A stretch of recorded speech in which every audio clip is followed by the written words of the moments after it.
today's topic is yoga and blood circulation. The first slide I have here is just the way that the blood goes around the body. You have the lungs where the blood gets oxygenated, and the oxygen, I don't know if you can read this on my screen. It's at home, it's a little bigger. Let's see, present. Well, you see the oxygenated blood. Sorry, go ahead. No, I think that looks good to me. Okay. I mean, it's nothing fancy. It's just the blood gets oxygenated in the lungs, and then it goes to the heart first, and then it gets distributed in every cell of the body. At which point it gets pumped back to the heart and the lungs, in that order. It gets reoxygenated, and then it does the same circle again. So one thing that when you look at this as a closed system, with basically the heart, every cell in the body, and the lungs as the 3 points of travel where it goes through, you would think that if the system is under high pressure, that it would function better, because we would get easier maybe into every cell when we have those very fine lines in the lungs and the cells, that would work better. But actually, that's kind of an ideal blood pressure for the system to run smoothly. So high blood pressure is usually not seen as a benefit to blood circulation.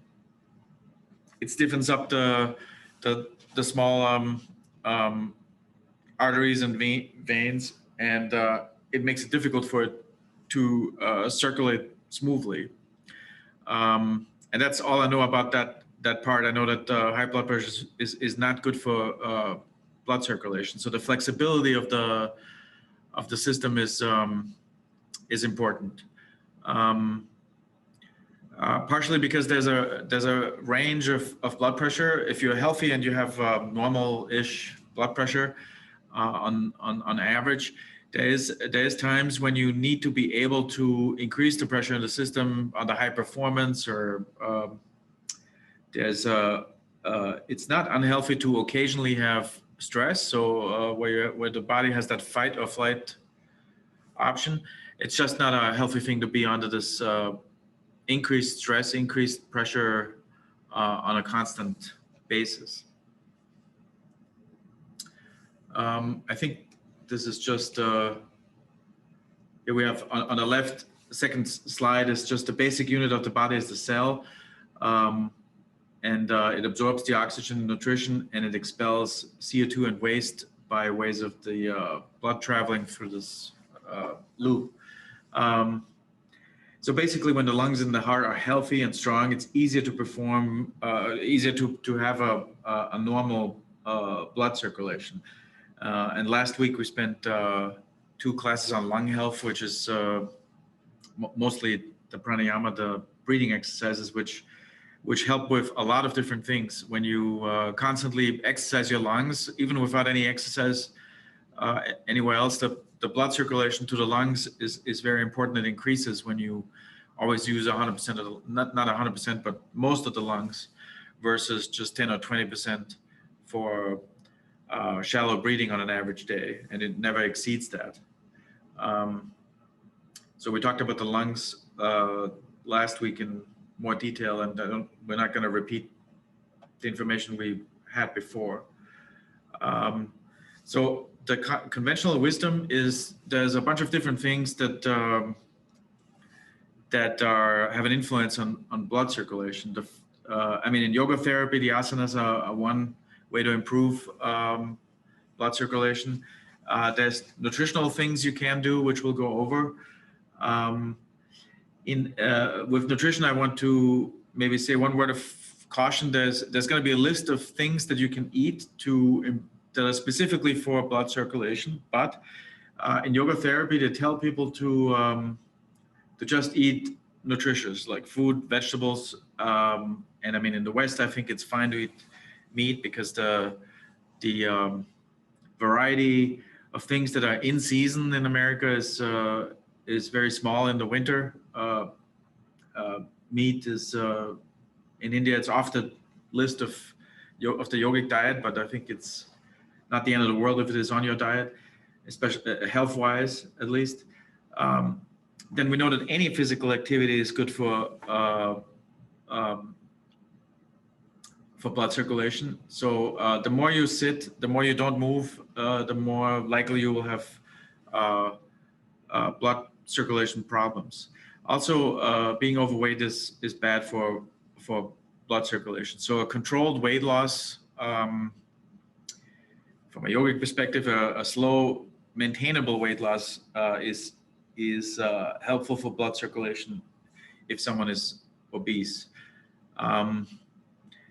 But that means, like we said in the weight management class, it doesn't mean that your BMI says you're obese. So if your BMI is just 32, but you are a broad build, or you do a lot of, maybe you do a little bit of weightlifting or something like that, then a BMI is a terrible indicator for individual health. So the BMI is not the way to measure individual problems. It's in yoga, it's more like if you're running up a couple flights of stairs, or you're out of breath, is your weight in the way of mobility, that will be considered a problem. Then specifically, I mean, your blood is a lot of it is just liquid, so staying hydrated. So for instance, also another thing we discussed earlier is if you suffer from any kind of incontinence, people unconsciously reduce the amount of when you go to the bathroom 10 or more times a day, then people kind of drink less than they would otherwise. So it's more important to stay hydrated. And if you are not sure if you are drinking enough, you can measure what you drink.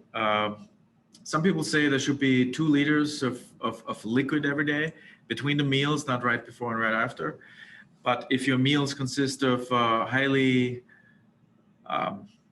liquid items like 2 or 3 slices of watermelon or soups in the winter, then I mean, I think that reduces the amount that you have to drink. If you drink 1.5 liters, but you have a large soup for lunch, or something like that, then I think it's fine. But especially if you have incontinence, you should observe how much you drink. Then your bone health is also important for blood circulation, because the blood cells are actually made in your bones. The white blood cells are made in the bone marrow, that's yellow, and the red blood cells are made in the bone marrow, that's red. So anything that's we're not going to go in detail here, but basically anything that is recommended for bone health is indirectly good for your blood. And then stress reduction, that's also, we'll just have one slide on this, because I'm not sure, did we do that already? But that's a different topic in my notes. Stress reduction is also contributing to problems in the blood circulation.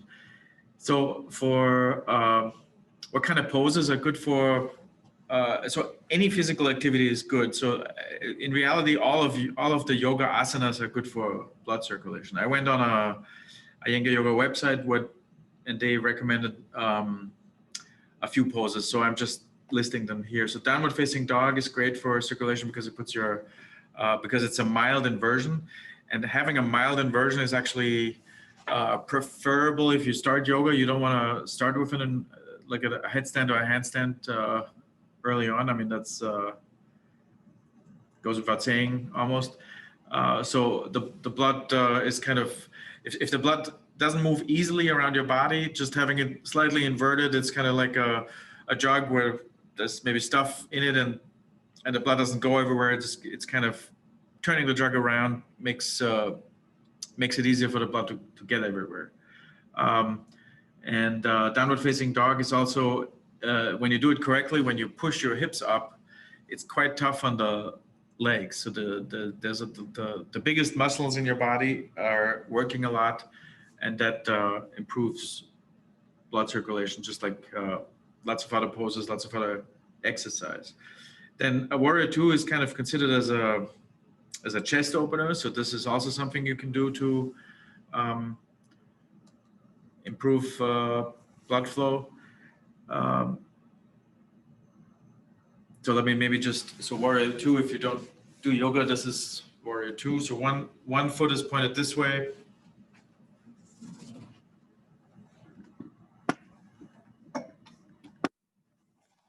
Sorry. So one foot is turned out like this. The other foot is pointing this way. So your feet are in a right angle. One is pointed forward, one is pointed. And then when you look at yourself from the hip up, it shouldn't be clear which foot is turning. So you're kind of like this, but one foot is 90 degrees to the other. And then you lift the arms and bend the knee that's pointed out, the foot that's pointed out. So then with the arms lifted, I'm sorry, the camera is not ideal. You stand like this, and you can stand like this for 2 minutes, 3 minutes, 4 or 5 minutes. It's a chest opener. The arms are back. The chest is opening. I should probably put the pictures of the poses in the slides. And then triangle is very similar to warrior 2. It's also a chest opening. So typically, I would be standing normally, but I don't want to move the camera again. You want both legs are straight. The positioning of the feet is the same. The feet are 90 degrees to each other, and then one arm goes up. So normally people kind of let the chest collapse, and in triangle, the important thing is just like in warrior 2, the chest is open. So it's an opening of the whole torso.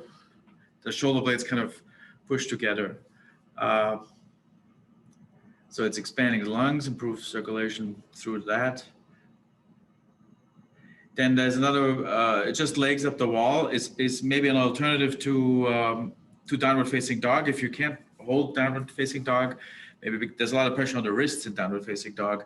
Just legs up the wall is also an inversion kind of. The blood goes the other way, at least down to the hip. So it helps you, especially if you feel lightheaded. If you actually have symptoms of bad blood circulation, that's not a bad resting pose. The legs don't have to be super straight. You can slightly bend the knees just to maybe get rid of lightheadedness or something like that.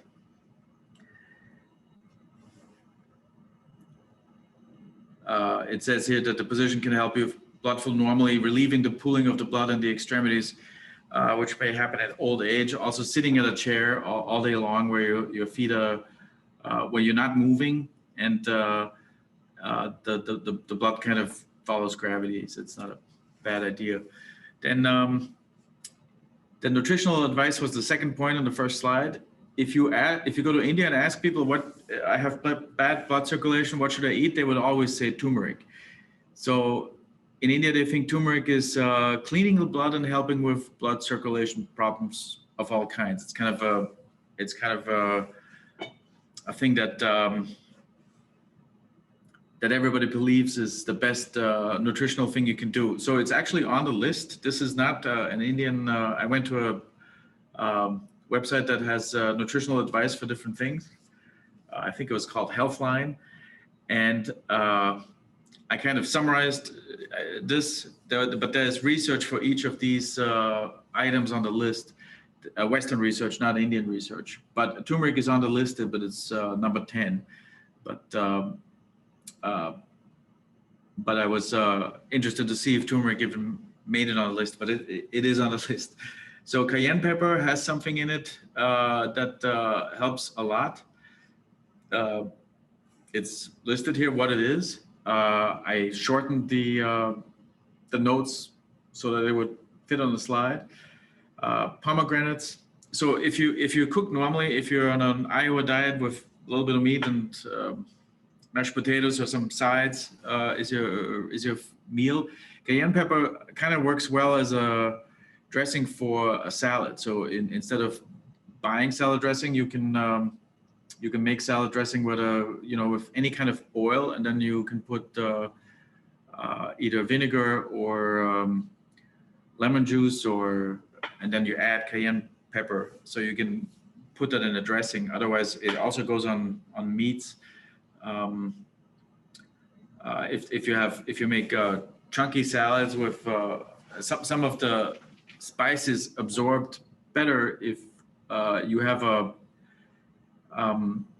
something like beans or something that's a little absorbs spices, a little starchy foods as a counterbalance if you don't like spicy food. But cayenne pepper is number one on the list. Pomegranates could also be just not in large quantities, but they can go into smoothies or fruit salads. And that kind of reminds me, the yogic diet guy that we had in India actually was saying that to avoid smoothies because they have too much energy, and by liquefying food that you would normally eat, there's kind of an energy rush that you don't want. So it's preferable to eat fruit salad. So you can sprinkle a little pomegranate on your fruit salad. Onions, I think that's pretty clear. That's easy to incorporate into a Western diet. Cinnamon is also easy to integrate into some foods. I found that chilies actually brings out the flavors of the chili or the other things in the chili a little better, to have a little bit of sweetness in the chili. So cinnamon is one way to do that. Garlic is also easy to include in your diet. Fatty fish like salmon, mackerel are excellent sources for omega-3. So these fish are, I think, a little bit on the expensive side. So there's also omega-3 dietary supplements. Yoga therapy does not recommend dietary supplements, but I think if you have a specific problem and a specific need for help, then it's maybe not the first choice, but I think it's a reasonable thing to do. Then beets, the red things in the beetroot is a good thing. So that could also be part of a salad. It can make the salad a little darker, so it's colorful. Shredded beet on your salad. They're high in nitrates, which your body converts into. So, like I said, I have some of the explanation on the slides. It goes way past my pay grade in terms of biology and medicine. But all of these things are not necessarily working on the same stuff. Some of them help with flexibility of the blood vessels. Some of them do something other that's very specific to helping blood circulation. And again, yoga therapy does not really suggest to have a diet. So you should just eat a variety of nutritious foods and you don't have to worry about this. This is more a list for people who already have this problem, so they can double down on all these things on the list. Then turmeric is here, and it goes in a lot of, if you cook Indian food, it goes into the sauce, and there could be, I actually put it on popcorn every once in a while. And I mean, if you don't mind the flavor, I like the flavor together with cayenne. That's another way you can have spicy popcorn, cayenne pepper and turmeric. You can also make fairly creamy sauces if you fry something or if you boil something. At the end, you add a little bit of milk and a little bit of turmeric and a little bit of cayenne pepper. You have a slightly creamy, non-fatty sauce. I mean, even the fattest high-fat milk is what I would use for this. Is very low in fat compared to if you fry the food or if just add a half a stick of butter to the food at the end. Leafy greens are good for a bunch of different things, including blood circulation. And again, the slide has a little bit of information on it. Citrus fruits, lemons, grapefruit, oranges, walnuts, tomatoes.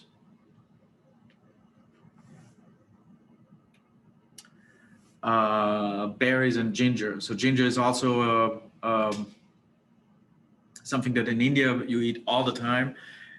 It's the last item on the list, but ginger is you can make your own ginger beer, for instance. I think ginger beer, if you make it, involves a little bit of sugar, but it's okay. Candied ginger is good. Then there's something called ginger lemon honey, where you grate ginger and put lemon and honey in hot water, and then you stir it, and it's kind of, people sell it as a herbal tea in India, but it's not technically a tea because it's just ginger, lemon, honey. But that's something that's also pretty good just in thin slices.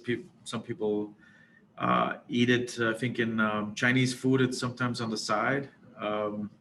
Very thinly sliced ginger. Or something that tastes like ginger, maybe a Chinese variant of it. But these are all things that are good for blood circulation for a variety of different reasons. When we look into Western research for any kind of medicine, I found a summary of a John Hopkins website that kind of helps people fashion their behavior after research. It found that blood flow problems usually occur when people have a large waist. So obesity is or weight problems are best measured by your waist. So if your waist has increased a lot over the last 10 years, you're more likely to have problems associated with blood circulation in your body. So when people started doing yoga, these are 3 different studies. The middle-aged people in the study improved in direct measurement of how the blood is, and in the waist when they did a yoga program for 3 months. Then there's another study. The second study is a slow-paced yoga classes. Twice a week, reduce the frequency of atrial episodes in AFib, I think is what this is referred to oftentimes in commercials for AFib. So slow-paced yoga classes, it's an arrhythmia of the heart. So slow-paced yoga classes should be the #1 choice anyways. And especially if you hold difficult poses for a long time, this is always superior, I think, to the health risks of super fast or super hot yoga. The hot yoga trend that we have, it burns more calories. It's proven to burn more calories, but it has a lot of risks because you're moving so fast. And I don't think it becomes more like exercise. All of the things I've said so far about yoga are not really realized if you jump around for 1 hour. The stress release and everything, I think it becomes less and less if you move quickly for 60 minutes, even if it is yoga poses. I think it does not produce the same positive effects. The third study here that John Hopkins listed was patients with heart failure who went through an 8-week yoga program, showed improvement in exercise capacity and quality of life. They also had lower blood markers for inflammation, which contributes to heart disease. We also found this to be true with at the very beginning of this series with meditation. So there's a lot of problems that are highly correlated with inflammation in the blood. I think cancer is one of the big ones. So all these things help with blood flow in different ways, and this one is important because of course bad blood flow to certain areas of the body or problems in the blood that are spread all over the body in this way because the blood goes everywhere are inhibited. So even though blood flow generally isn't considered as a huge problem, it kind of lays the groundwork for other problems to occur maybe later. So I think I said earlier that Olympians had a lower life expectancy than the general population. So actually, because it mentioned exercise as one of the ways to keep your blood flow healthy, I couldn't find the study, and I went through a bunch of these studies, and there's very specific sports that are not good for you, but I couldn't really find that the Olympic athletes lived less long than the general population. I mean, the general population is not a very high bar because, I mean, it includes everybody. It includes athletes and people who do yoga 3 times a day or something like that.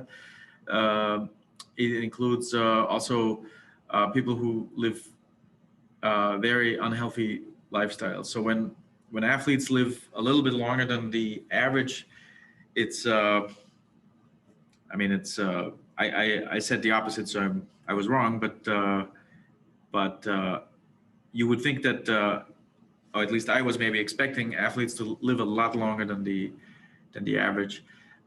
I think maybe the study that I found was for specific sports, maybe weightlifting or something like that. So there is sports, I'm pretty sure, in the Olympic list of sports that are less healthy for you than sports that include the whole body. For instance, there's a specific study on people who participated in the Tour de France that was published in 2012. So people who were in the Tour de France lived 7 years longer on average than the average population. However, the people who participated in the Tour de France and who died by 2012 to be included in this study were in the Tour 50, 60, 40 years ago. So that was a time when where blood doping or any kind of doping would have been a lot of unhealthy activities that are associated with really supreme athletes. Today, unfortunately, we're not part of the deal. I think with what's his name, Lance Armstrong, it became clear that almost everybody or many people in the top 50, top 100 of the Tour de France were taking things that were performance enhancing. So I have very many doubts that can't be good for you. So, but at least 50 years ago, and sports that are more that are not very one-sided, like weightlifting or pushing a heavy ball far. Sports that involve the whole body in a more balanced way, like maybe soccer, for instance. You just run around, you're not smashing your head against other people. I mean, soccer is not good for your knees, but overall, it doesn't just involve one part of your body. It's not I would think those sports are quite healthy.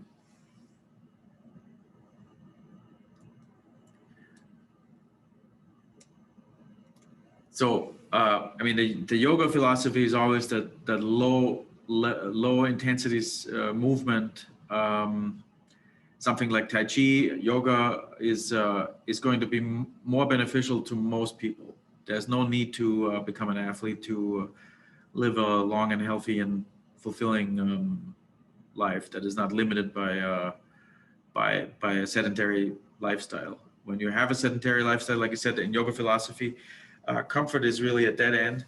I think I had the temperature example, but always being comfortable is not maximizing your long-term health for a variety of reasons. Is this an English saying? You don't use it, you lose it, or something? I don't remember, but mild physical exercises are the optimal choice physically. So one item on the first slide was also bone health. The red blood cells are formed in the red bone marrow. Stem cells in the red bone marrow called hemocytoblasts give rise to all of the formed elements in the blood.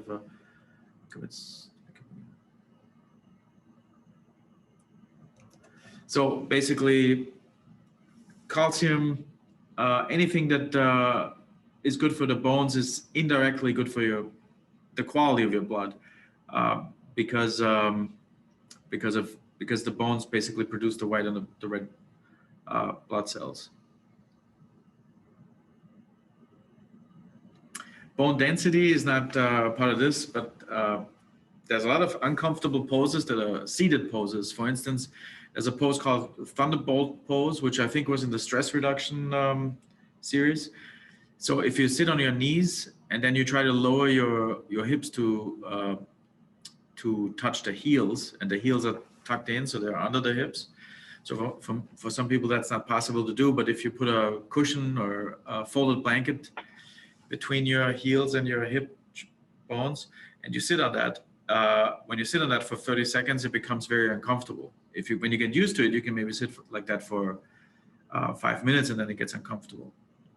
But this discomfort with the pose is actually good for you. It improves the bone density. The bone is kind of stressed, and this stress is bad for the body, but the pressure on the bone is actually good for the bone. It basically gives it a reason to be there. When you're always on cushioned surfaces, there's almost no reason for the bones to be strong. So some of these yoga poses that when you're uncomfortable and you stay a little bit longer into the discomfort, you can extend the time that you can stay in it, and eventually maybe become comfortable in the pose. So you move from discomfort to relative comfort as you extend the time that you can stay in a pose that was originally uncomfortable. So this is certainly true for bone density, and that's also proven by Western research. People who do yoga for a while, not just a few weeks, but for a long time, usually have pretty good bone density. Stress was also on the list of things that are bad for the blood circulation. And like I said, high blood pressure is not really good for blood circulation. It means the system has too much pressure. And also stress is not an even thing. There's also an arrhythmia in the heart. So the heart beats a little faster. But it's also not a rhythm. Sometimes it's not rhythmic. So when you are at work, for instance, and you experience a lot of stress at work, your heart is beating faster overall, but also not at the same pace all the time. How does this happen? The stress activates the sympathetic nervous system and this fight or flight response. Once you're in this fight or flight response, which occasionally is not a bad thing, that's normal. If you have a car accident, there's a reason for these automatic responses. It's not healthy to be in this situation for a long time, but the adrenaline production kicks in and this increases the heart rate. It makes you more responsive. So if you are in a stressful situation every once in a while, which is healthy, you can react more quickly than in a normal environment. Your heart rate goes up, your respiratory rate goes up, your muscles tense up, you're ready to do something either way. Fight or flight, it causes blood pressure to go up. And if it's persistent in the long run, it causes heart problems. And it's not good for the in the long term, of course. Yeah. Any questions so far?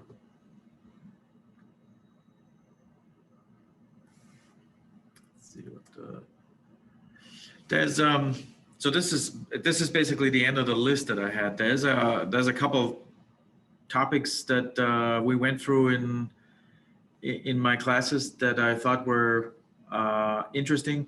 So one was if there's an area of the body that is injured, and because it never moves, the blood circulation goes down. So in yoga therapy, what they do is if for instance one hand is numb because of an accident or something fell on the wrist, and the hand the blood vessels are damaged to a point where blood circulation is low. Also paralysis is what they claimed. One way to include blood flow to that area is just to stimulate that part of the body with movement. So for instance, you would hold on to the wrist if it's the hand, and then just move the hand around.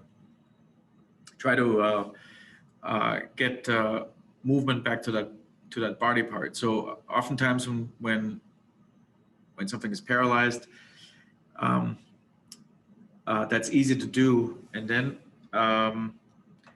sometimes the muscles will cramp up after a while, which is actually a good sign.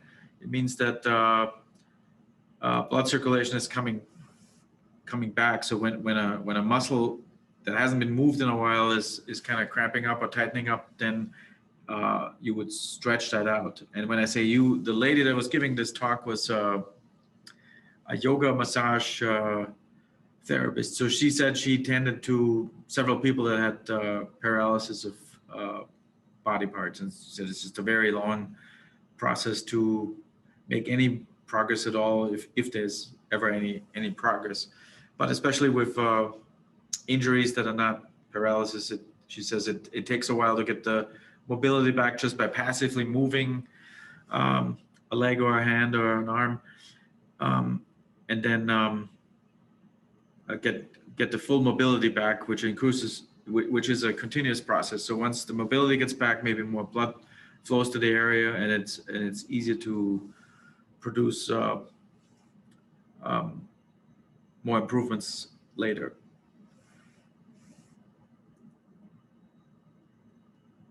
When the muscles tighten up is a good sign. Let's set that. Slowly break the muscle tightness.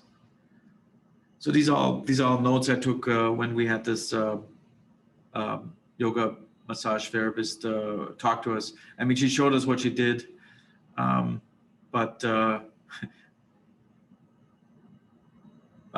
so we would know that this stuff exists, but I'm not sure how. I'm not going into massage therapy anytime soon.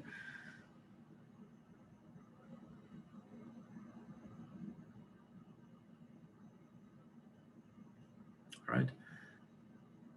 So I think the last slide here is, this is also something we learned in the yoga therapy class, is that sometimes when you sit for a long time, because you're at work for 8 hours or for whatever reason, air travel, it is always a good idea to get up, even if you don't have to go to the bathroom, or just move your calf muscle, because the way our body is built, the calf muscle is really a genius muscle.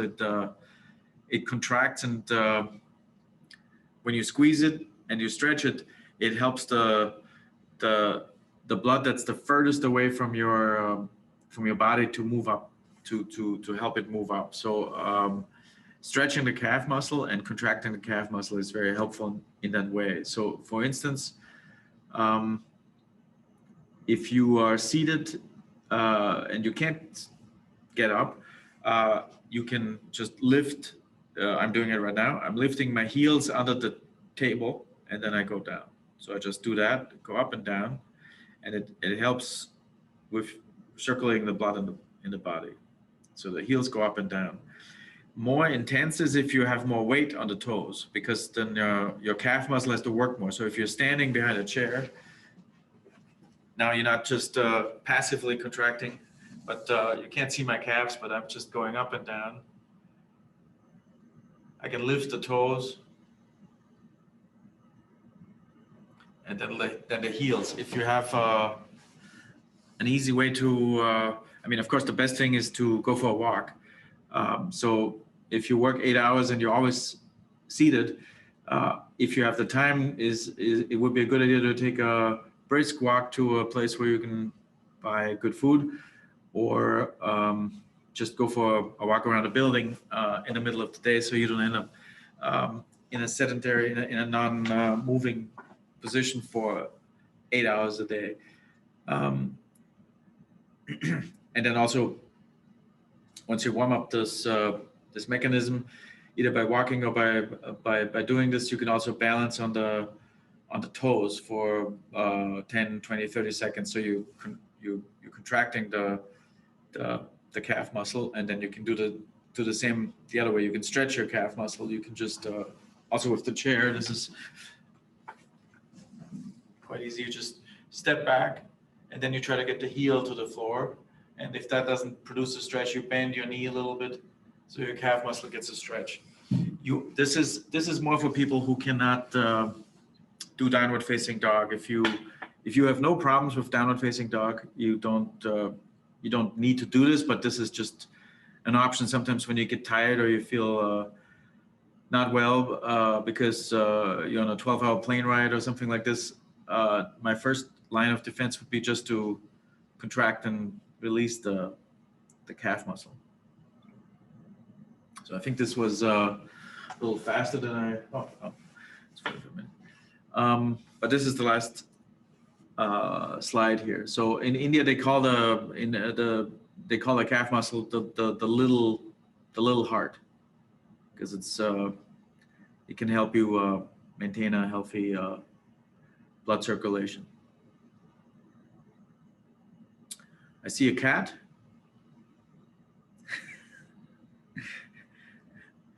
So cats are kind of funny because I think they sleep 18 hours or 20 hours a day. So they are built differently than us. When we sleep 12, 18 hours a day, we will have blood circulation problems. Also, when you sleep, really, if you have a poor blood circulation, you're also sedentary for 8 hours. So unless you can schedule a sleepwalk in the middle of the night, that is a problem. I mean, the easiest way to deal with this is just to have it doesn't have to be yoga, but any kind of exercise or walking or physical activity as long as possible. But I teach yoga in a nursing home, in a assisted living facility, and that it's a fairly common problem when people get to their 90s that they wake up with the legs either asleep or it's not an uncommon problem to have some version of a blood circulation problem. And unless you can schedule yourself to sleepwalk in the middle of the night, the sleeping is the other time when you're not moving.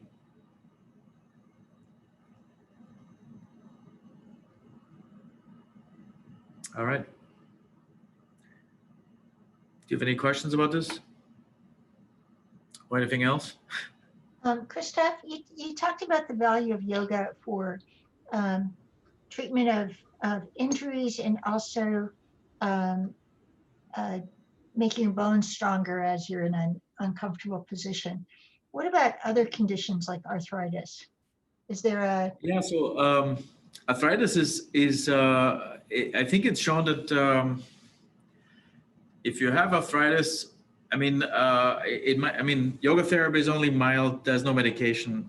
But one thing would be to eliminate sugar that helps with the inflammation that causes the inflammation in the joints. It kind of feeds off the sugar. So there would be just a reduction in sugar.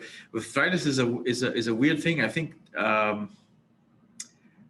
I don't remember, but I think if you actually improve your routine and you eat less sugar and you do a little bit of exercise, there's sometimes an increased arthritis pain at the beginning. It's almost like a little hump that you have to go over. So I think slow moving, mild yoga, I think I'm almost certain is good for arthritis. But I'm not sure if it's initially painless. So I think if you start yoga when you have arthritis, I think you might have to go over a little bit of a hump. And I mean, it just I'm not sure if it's curing it. Also, I don't think it. I think it's just managed better and doesn't improve, doesn't get worse. I think arthritis. I don't know for sure if I'm remembering this correctly, but I think it's in the long run. I think yoga is good for arthritis. But you know what? I'm gonna write that down and get back to you next time because I'm not sure. And actually, I had someone that had a question about arthritis in another setting, so I will try not to forget. But the only bad thing with yoga and joint health is I know that there's a lot of people who don't protect. There's people who do a lot of yoga. In Ashtanga yoga, there's a lot of leaning into the knee. So in Iyengar yoga, they always tell you to engage the knee. So you pull the kneecap up. In Ashtanga yoga, they don't do that as much. So some people lean into the knee the wrong way and the knee's relaxed. So with the relaxed knee going the wrong way a little bit, a lot of times, so if you do a lot of yoga, you do in the long run damage your knee, I think, or any other joint. The knee is just the biggest. The lower back, the knee, those are common injuries in yoga. So Iyengar always insisted on people engaging the knee unless there was a hyperextension of the knee already. So if you're relaxed, if you're standing and your knee is going a little bit the wrong way, Iyengar had techniques to protect the knee in a different way. But for most people, engaging the knee was a way to protect it. But I mean, arthritis is different. It's the joints, but it's definitely different. So with arthritis, I think I'll get back to you before I say things that are too wrong.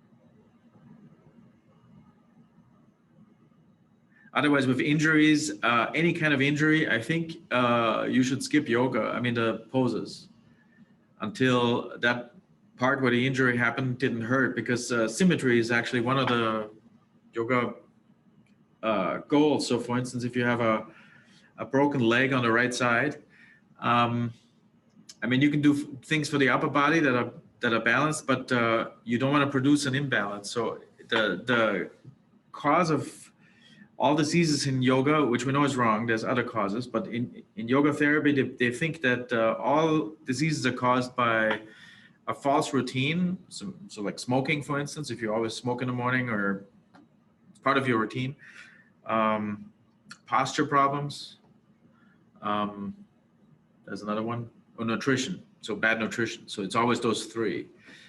Which is also the one problem with this is you always kind of, if you have a genetic problem, which they don't think is a real thing in the old yoga therapy. I think they acknowledge that genetic problems exist, but then you should overcome the genetic problem with proper routine. So you have to do more to overcome this. But it's a little bit blaming the victim, because there's certainly people that are sick that have done nothing wrong. That that is measurable. With lots of cancers, even if we have a lot of information on nutrition and everything, there's 30-40% of all the cases remain unexplained. People who eat fairly healthy, move fairly healthy, seem to have certain problems that are not their fault, as random stuff. We just didn't know about them 200 years ago, and now we do. But 200 years ago, people didn't live that long, and there's people who maybe would have been dead at 60 200 years ago, and now they are 60, and they have a rare cancer that has nothing to do. But this is one problem with the yoga philosophy, is that I went to many yoga workshops, and every once in a while someone would get a fever or get sick, and then not everybody, but it seems like there's a little bit of a yoga bias against people that get sick, because they must be doing something wrong. They must not be serious about yoga, because why would they have a cold otherwise? So that's kind of crazy. I don't know if everybody believes that, but there's plenty of people in the yoga community who are really into it, who think that because they're very healthy and very strong, that anybody who gets sick must have a routine problem, a posture problem, or a nutritional issue. And I think that's absolutely not supported by anything else outside that community. You can get sick for a random thing, for sure. So anyway, so I will get back to you on the arthritis. And any other questions? Otherwise, I'll see you on Wednesday, and I'll start with the arthritis question, because I have now 2 reasons to look this up, and then we'll do I think it was high blood pressure. Great. Which is related to this. Thank Yeah. you. Thank you. That was good. Thank See you you. guys. See you Wednesday. See you. Bye-bye. See So you have one cat, right? I have two You have, cats. you have two? So you have Yes. three. So they're getting used to your voice. Yeah, So yeah. I just see the tail moving around the, yeah, on the Athena screen. joined us today. So usually Very all good. three of them are around when you're talking. Yeah. Joanne, did you still have problems with getting kicked off? Or was it just that one time? Oh, you have to push the space bar on your computer. I'm going to leave. See you Wednesday. Thank you. Yeah, see you. Joanne? Well, if you push the space bar, then I can hear you.